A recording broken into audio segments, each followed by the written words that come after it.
Guys কেমন আছেন সবাই? আবারও চলে আসলাম একটা নতুন ব্লগ নিয়ে। আজকে আমরা আপনাদেরকে পরিচয় করে দিব একটা কুকুরের সাথে। দেখেন এই কুকুরটা কি করে ভাই, দেখেন। দেখছেন নি এতে কি রে?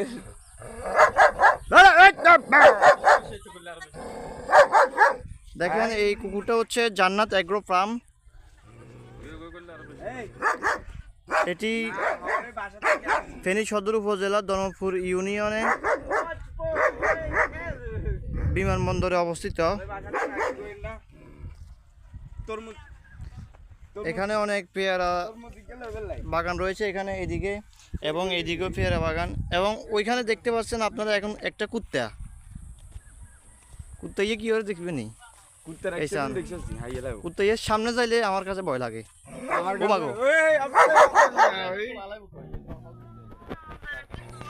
আমার কাছে ভয় লাগে, এখন আমার পক্ষে সম্ভব নয় এদিকে যাওয়া। আমি চলে যাচ্ছি। তো আপনারা দেখতে থাকুন এই ব্লগটা, এবং সামনে আরো এখানে অনেক বড় বড় তরমুজ পাওয়া যায়। সামনের দিকে এখানে পেয়ারা বাগান রয়েছে, দেখেন ওইদিকে ওদের ঘর। চারদিকটা মোটামুটি খুবই সুন্দর একটা ফার্ম করেছে তারা। এই ফার্মটির নাম হচ্ছে জান্নাত এগ্রো ফার্ম। না আজকে খাই নেই।